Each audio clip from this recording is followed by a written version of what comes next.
What's going on, Facebook? I hope you all are doing okay today on this Friday. But I'm not doing so well.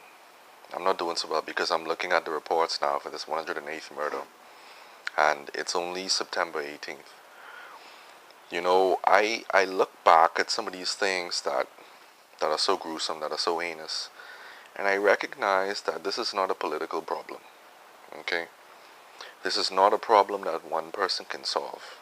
Not one prime minister, not one governor general, not one elected member of parliament. This is an individual effort, an individual Bahamian effort. Crime is out of control because we are out of control as people. And it starts from a very, very young age. It starts from that prime age when we are very, very much malleable in terms of the way we think. Okay, you look around in these schools, you look around at the youth of our nation, and they're not interested in learning. And when we have a generation that's not interested in learning, we have a disenfranchised generation who has limited resources and limited avenues to create success for themselves. So when you have limited avenues of success, guess what that means? You now have to do whatever is necessary to get by. That means I need to rob you, who worked hard for your money. That means I need to steal from you, who worked hard to get that new car. I need to break down your front door. But it goes even further than that.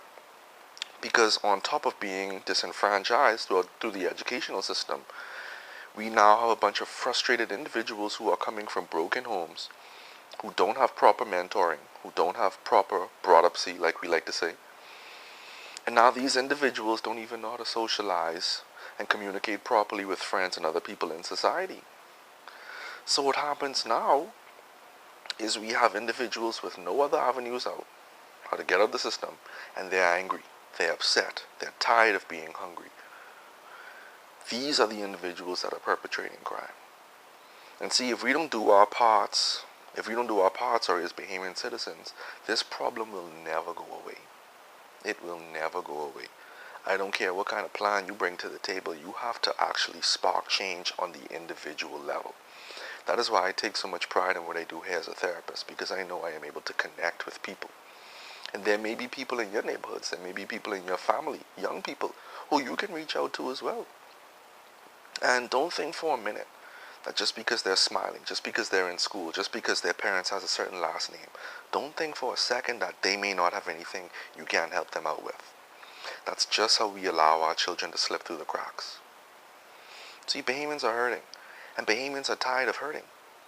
Bahamians are also tired of a select few taking advantage of the majority. There's a lot of hidden agendas that are operating in this society.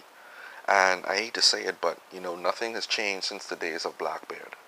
We are still a country of pirates. Everybody is still trying to step on one another to see what I can gain from you. The pie is big enough for everybody. You don't have to take from me. Take from the pan. The pan is big enough. Everybody can get a slice if we help one another, if we reach out to one another. If you are my brother and my sister, and you need a helping hand and I am able, that is now my responsibility to do something about that. We can no longer push this on colors. I don't care if you're red, I don't care if you're green or yellow. We have to take an individual stand. We must take a Bahamian stand. It's a concerted effort that we all must take if we want to change this crime and violent problem in our country, all right? So guys, I hope you take this video and you run with it. Give it a like and give it a share so that someone else can get this message too. Okay? Y'all take care and be safe.